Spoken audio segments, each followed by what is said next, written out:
हा व्हिडिओ जो आहे तो इंस्टाग्रामवरती खूप जास्त व्हायरल होते. ह्या व्हिडिओमध्ये बाईकवाले आपली गाडी नो पार्किंग मध्ये पार्क करून जे आहेत ते घरासाठी काही गोडधोड आणायला गेले होते आणि तेवढ्यातच ट्रॅफिक पोलीसवाल्यांनी जे आहे ती त्यांची बाईक उचलली आणि त्यानंतर ते ओनर तिकडे अवेलेबल झाले देखील, तरी देखील त्या ट्रॅफिक पोलीसवाल्यांनी त्यांची गाडी जी आहे ती त्यांना दिली नाही. त्यांना जे आहे ते तिथे चौकीला बोलवण्यात आलं, जे की पूर्णतः चुकीचं आहे. आपल्याला as a bike owner, as a car owner काही गोष्टी माहीत असणं गरजेचं आहे. आपण नियम तोडतोय, नो पार्किंग मध्ये गाडी लावली तर त्याचा फाईन घेणे पूर्णतः योग्य आहे, परंतु काही नियम आहेत टोईंगचे ते आपल्याला माहीत असणं गरजेचं आहे.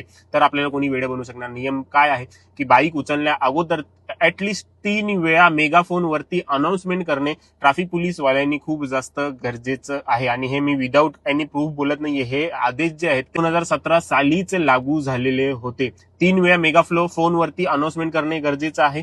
3 वेळा अनाउन्समेंट केल्यानंतर जर तो ओनर तिकडे आला नाही तरच ट्रॅफिक पोलिसांना परमिशन आहे ती तिकडील बाईक किंवा कार उचलण्याची. आणि जर 3 वेळा अनाउन्समेंट करताना तो ओनर तिकडे आला तर अशा वेळेला त्याला कोणताही फाईन न मारता त्याला फक्त तिकडच्या नो पार्किंग मधून गाडी काढण्यासाठी सांगायची असते.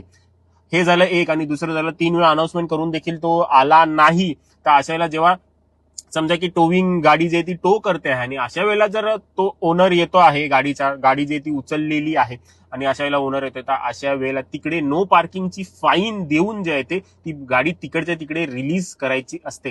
हे पूर्णतः त्यांच्या आदेशाच्या लेटरमध्ये लिहिलेलं आहे. पहा, हे ओरिजिनल लेटर आहेत, तुम्ही स्वतःच्या डोळ्यांनी वाचा. इंटरव्ह्यू मध्ये देखील कमिशनरांनी हे बोललेले आहे. जर तिकडे टो करत असताना बाईकवाला आला तर त्याची नो पार्किंगची फाईन भरून जी आहे ती त्यांना द्यायचं आहे. त्या लोकांना टोविंग चार्जेस अजिबात घ्यायचे नाही आहेत. ह्या व्हिडिओच्या सिच्युएशन मध्ये देखील त्या ट्रॅफिक पोलीसवाल्यांनी ह्या सगळ्यांच्या बाईक जे ते त्यांना द्यायला हव्या होत्या नो पार्किंगचे चार्जेस घेऊन, परंतु तसं करून मग टोविंगचे पैसे कसे ह्या लोकांना मिळणार. टोविंगचे पैसे हे नो पार्किंगच्या चार्जेस पेक्षा जास्त असतात आणि हे जबरदस्ती जे आहेत ते आपली गाडी घेऊन जाण्याचा प्रयत्न करतात. त्यामुळे हे नियम तुम्हाला माहित असणे गरजेचं. आणि जे काही लेटर जे आहेत, आदेशाचे लेटर आहेत, ह्या व्हिडिओमध्ये मी दिलेले आहेत, त्याची स्क्रीनशॉट काढून ठेवा, जेणेकरून पुढे जर तुम्हाला कधी असं झालं तर हे लेटर तुम्हाला त्यांना दाखवताना येईल. 3 वेळा अनाउन्समेंट करणं गरजेचं आहे आणि त्यासोबतच तुम्ही अनाउन्समेंट करता करता आलात तर 0 तुम्हाला फाईन अजिबात नाही लागणार. तुम्हाला गाडी फक्त नो पार्किंग मधून हलवायची. आणि दुसरी गोष्ट, जर टोविंग करून गाडी तिकडे ठेवली किंवा त्या दरम्यान तुम्ही आल्या तर अशा वेळेला तुम्हाला नो पार्किंगचा फक्त चलान भरायचं आहे, टोविंग चार्जेस भरायचे नाहीये. तुम्हाला जागेवरती तिकडेच बाईक काढून देण्याचे हे आदेश